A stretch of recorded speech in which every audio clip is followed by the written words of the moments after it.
नमस्कार दोस्तों, निकवी क्लासेज में आपका एक बार फिर से स्वागत है। दोस्तों हमारी क्लासेज चल रही थी, आरपीएफ का बैच चल रहा था और आरपीएफ के बैच में हम जीके और जीएस के क्वेश्चन कर रहे थे।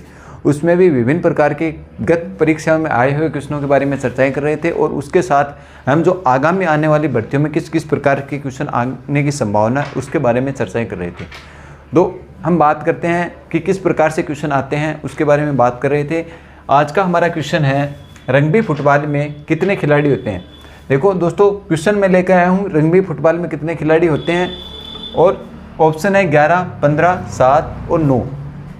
ये आपको ऑप्शन दे रखे हैं, इसमें आपको बताना है कि रग्बी फुटबॉल में कितने खिलाड़ी होते हैं। इसी के साथ हम जितने भी खेल हैं उनके सभी खेलों में ये देखेंगे कि कौन कौन से खेल में कितने कितने खिलाड़ी होते हैं। तो हम बात करते हैं, ये जो 11 खिलाड़ी हैं ये किस किस में होते हैं। 11 खिलाड़ी एक तो होते हैं क्रिकेट में, एक होते हैं हॉकी में और एक होते हैं फुटबॉल में। तो किस में? क्रिकेट,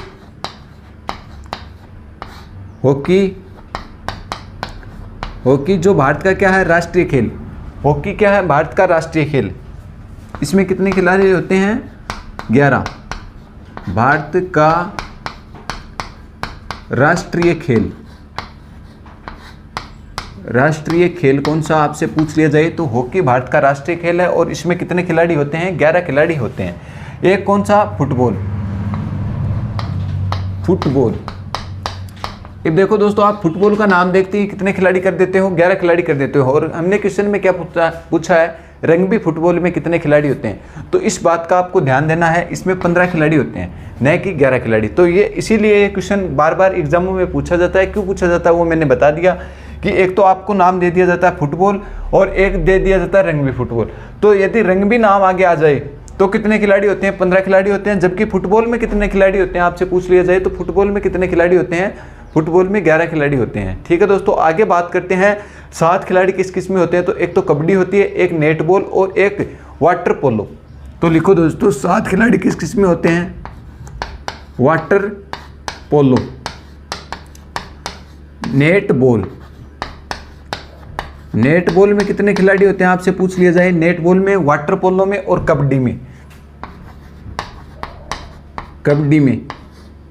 कबड्डी में कितने खिलाड़ी होते हैं आपसे पूछ लिया जाए तो 7 खिलाड़ी होते हैं। वाटर पोलो, नेट बॉल और कबड्डी, तीनों में कितने कितने खिलाड़ी होते हैं? 7 खिलाड़ी होते हैं। आगे बात करते हैं 9 खिलाड़ी किस किस में होते हैं। तो बेसबॉल और खो खो में कितने खिलाड़ी होते हैं? 9 खिलाड़ी होते हैं। आपसे पूछ लिया जाए 9 खिलाड़ी किस में होते हैं। एक तो बेसबॉल और एक खो खो। इसमें कितने कितने खिलाड़ी होते हैं? इसमें बात करते हैं तो 11 खिलाड़ी, 9 खिलाड़ी। खो खो और बेसबॉल में कितने कितने खिलाड़ी होते हैं आपसे पूछ लिया जाए तो 9 खिलाड़ी होते हैं। इसके बाद में आपसे पूछ लिया जाए वॉलीबॉल में कितने खिलाड़ी होते हैं। ये कई बार पूछा जाता है। वॉलीबॉल में कितने खिलाड़ी होते हैं? तो वॉलीबॉल में 6 खिलाड़ी होते हैं। कितने? 6 खिलाड़ी वॉलीबॉल में होते हैं। ठीक है दोस्तों, इसके बाद में हम बात करते हैं पोलो में कितने खिलाड़ी होते हैं। तो पोलो में 4 खिलाड़ी होते हैं। देखो दोस्तों, वाटर पोलो और पोलो दोनों अलग अलग है। पोलो में कितने खिलाड़ी होते हैं? 4 खिलाड़ी होते हैं। जबकि वाटर पोलो में कितने खिलाड़ी होते हैं? 7 खिलाड़ी होते हैं। इसी प्रकार के तो क्वेश्चनों का क्या करना, आपको ध्यान देना है कि कौन से खिलाड़ी किस खेल में कितने होते हैं। जैसे आपके नाम आ गया वाटर पोलो, तो वाटर पोलो में 7 और पोलो में कितने? 4 खिलाड़ी होते हैं।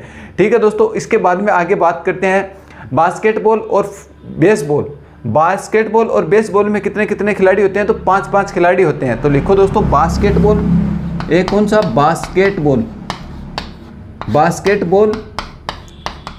बास्केटबॉल के साथ साथ बेसबॉल में या फुटबॉल में कितने खिलाड़ी होते हैं? फुटबॉल में तो इस दोनों में कितने कितने खिलाड़ी होते हैं? 5 खिलाड़ी होते हैं। ये दोस्तों विभिन्न प्रकार के खेल थे और इनके कितने कितने खिलाड़ी होते हैं उनके बारे में हमने चर्चाएं कर ली है। फिर इसके कुछ उपनामों के बारे में हम आगे के क्वेश्चनों में, आगे जब भी क्वेश्चन लेकर आएंगे तो उसमें और इसके बारे में हम अध्ययन करेंगे। देखो दोस्तों, अभी तक हमने क्या पढ़ा, हमारा क्वेश्चन था रग्बी फुटबॉल में कितने खिलाड़ी होते हैं। तो रग्बी फुटबॉल में हमने चर्चा कर लिया कि 15 खिलाड़ी होते हैं। जबकि फुटबॉल में कितने खिलाड़ी होते हैं? 11 खिलाड़ी होते हैं। क्रिकेट में 11 खिलाड़ी होते हैं। हॉकी में कितने खिलाड़ी होते हैं? 11 खिलाड़ी होते हैं। हॉकी भारत का क्या है? राष्ट्रीय खेल है। इसके बाद में बात करते हैं दोस्तों वाटर पोलो, नेट बॉल और कबड्डी। क्रिकेट में कितने? 11 वाटर पोलो, नेटबॉल, कबड्डी में कितने कितने खिलाड़ी होते हैं? तो तीनों ही खेलों में 7 खिलाड़ी होते हैं। इसके बाद में बात की हमने 9 खिलाड़ी। 9 खिलाड़ी किस में होते हैं? बेसबॉल में और खो खो। बेसबॉल और खो खो में कितने कितने खिलाड़ी होते हैं? आपसे क्वेश्चन आ जाए तो 9 खिलाड़ी होते हैं। ठीक है दोस्तों, इसके बाद में आगे बात करते हैं वॉलीबॉल में कितने खिलाड़ी होते हैं? तो वॉलीबॉल में भी कितने खिलाड़ी होते हैं? 6 खिलाड़ी होते हैं। इसके बाद में आगे बात करते हैं पोलो। पोलो में कितने खिलाड़ी होते हैं? आपसे पूछ लिया जाए तो पोलो में कितने खिलाड़ी होते हैं? 4 खिलाड़ी होते हैं। इसके बाद में आगे बात करते हैं बास्केटबॉल व फुटबॉल में कितने कितने खिलाड़ी होते हैं? बास्केटबॉल व फुटबॉल, फुटबॉल में कितने कितने खिलाड़ी होते हैं? 5 खिलाड़ी होते हैं। बास्केटबॉल का याद रखना आपको, कितने खिलाड़ी होते हैं? 5 खिलाड़ी। और बेसबॉल में 9 खिलाड़ी। ये इसका भी आपको बहुत ज़्यादा याद रखना है। वॉलीबॉल में 6 खिलाड़ी, पोलो और वाटर पोलो को आपको याद रखना, पोलो में 4 खिलाड़ी होते हैं जबकि वाटर पोलो में 7 खिलाड़ी होते हैं। दोस्तों उम्मीद करता हूँ आपको जो मैंने खिलाड़ियों का जो क्वेश्चन करवाया है ये आपको अच्छे से समझ में आ गया होगा। तो एक बार दोस्तों आप चैनल को लाइक व सब्सक्राइब और शेयर जरूर किया करो। ठीक है दोस्तों, एक बार आप इसका स्क्रीनशॉट लें, फिर हम आगे के क्वेश्चन के बारे में और आगे चर्चा करते हैं।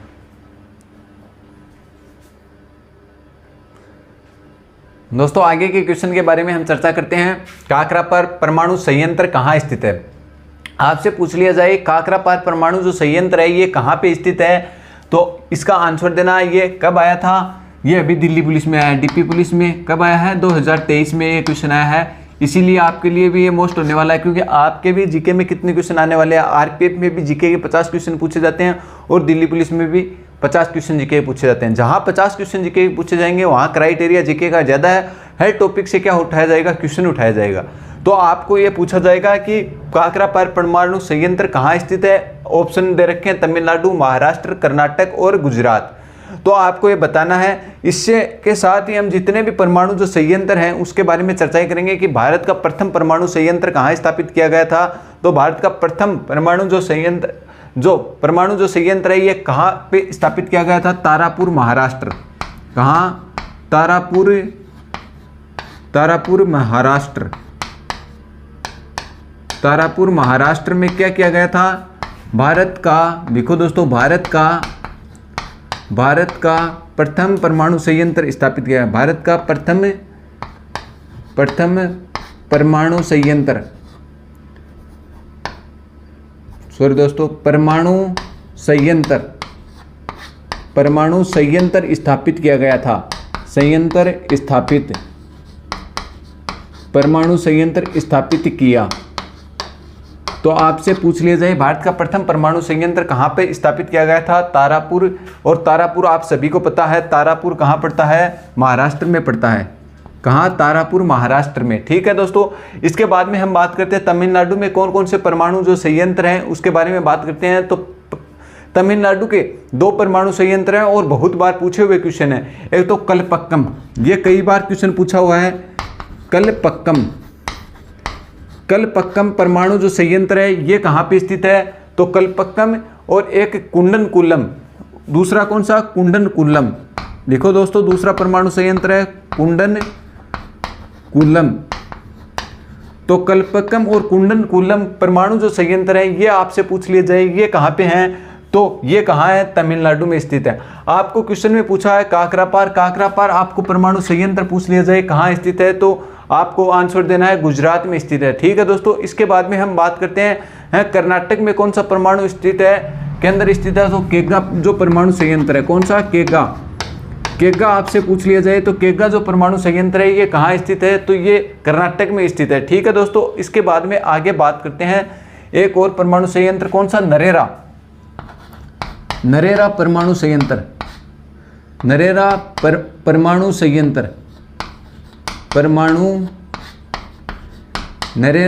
परमाणु संयंत्र आपसे पूछ लिया जाए कहाँ पे स्थित है? तो उत्तर प्रदेश में। कहाँ पे है? उत्तर प्रदेश में। ये भी कई बार क्वेश्चन पूछा जाता है। इसके बाद में हम बात करते हैं रावत भाठा परमाणु संयंत्र। कौन सा? रावत भाठा परमाणु संयंत्र। परमाणु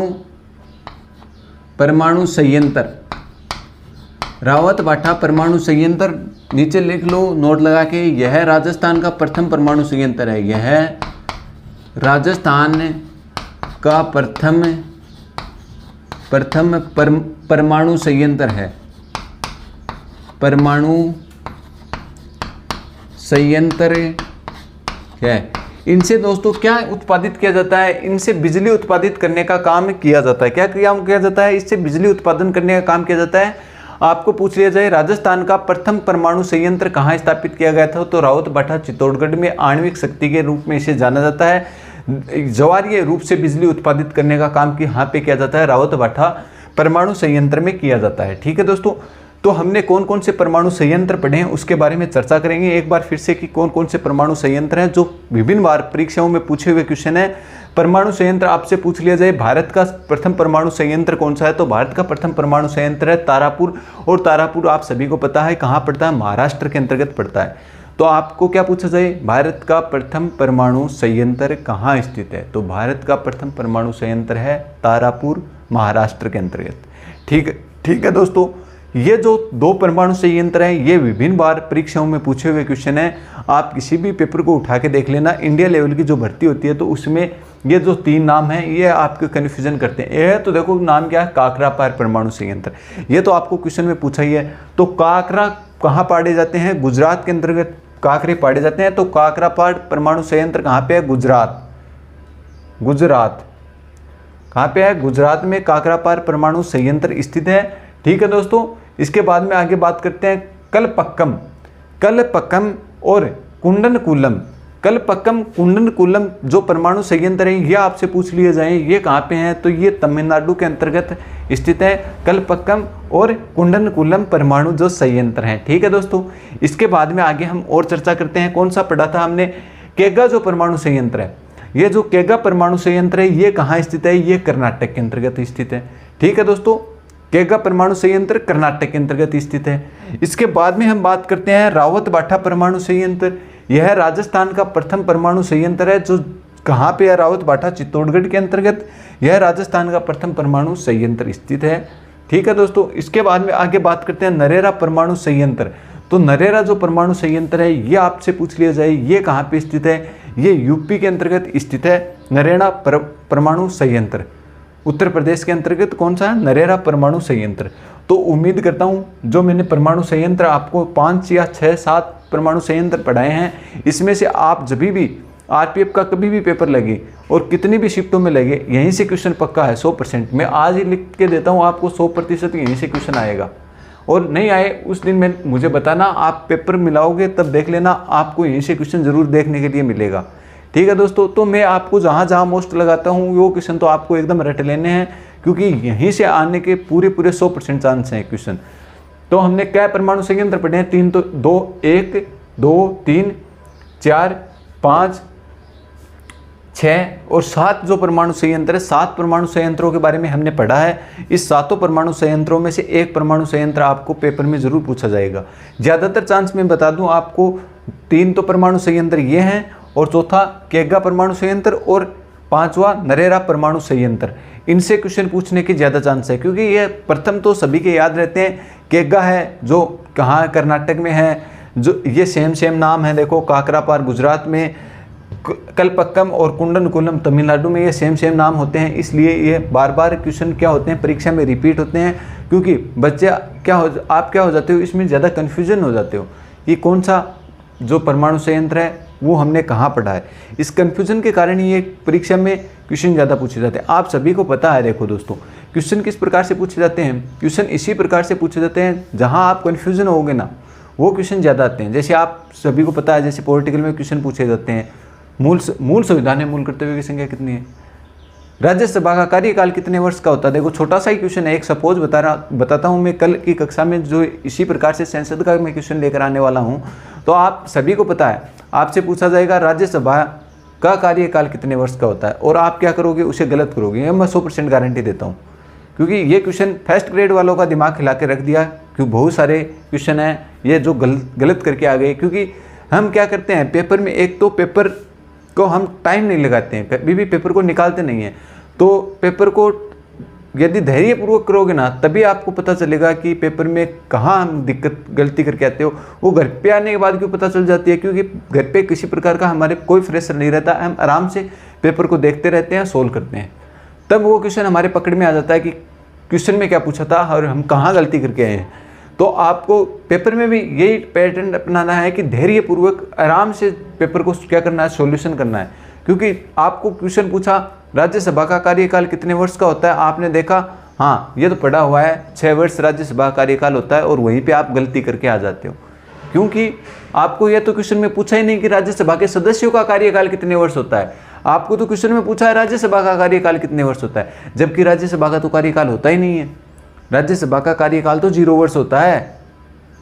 ये तो एक स्थायी सदन है, इसका कार्यकाल कहाँ से आ गया, इसके सदस्यों का कार्यकाल होता है 6 वर्ष, और उस प्रत्येक 2 वर्ष के बाद में क्या कर दिए जाते हैं, 1/3 सदस्य क्या कर दिए जाते हैं, सेवानिवृत्त कर दिए जाते हैं, और उसका वापस से क्या करवाया जाता है, चुनाव करवाया जाता है। इसका तो कभी विघटन ही नहीं होता, तो इसका कार्यकाल, राज्यसभा का कार्यकाल कहाँ से होगा। तो इस प्रकार से आप देखो जल्दबाजी में कई क्वेश्चन है ना, सरल क्वेश्चन होते हैं और वो भी गलत करके आ जाते हो। तो उस पर आपको ज़्यादा फोकस करना है कि आप एक ही शपथ लेके जाओ, क्वेश्चन कम कर लेंगे, क्योंकि 100% तो किसी पेपर में मेरिट जाती नहीं है। क्वेश्चन हमें, आप तो ये टारगेट बना के चलो कि 100 क्वेश्चन आए हैं तो 70 क्वेश्चन में यदि सही कराया तो मेरा तो पेपर में सिलेक्शन है, और 70% से ऊपर किसी की मेरिट जाती नहीं है।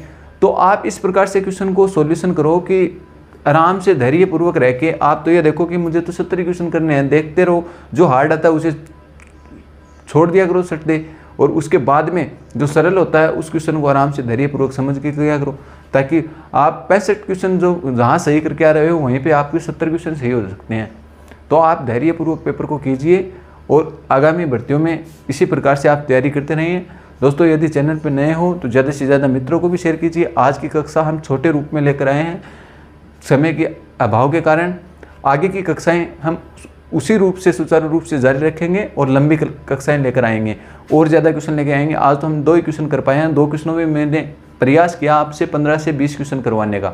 तो उम्मीद करता हूँ वो आपको अच्छे से समझ में आ गए होंगे। समझ में नहीं आए तो भी आप हमें कमेंट कीजिए, कहीं पर भी आपको कोई यदि दिक्कत आती है तो आप हमें कमेंट ज़रूर कीजिए। दोस्तों मिलते हैं अगली कक्षा में, आज के लिए इतना ही। धन्यवाद दोस्तों।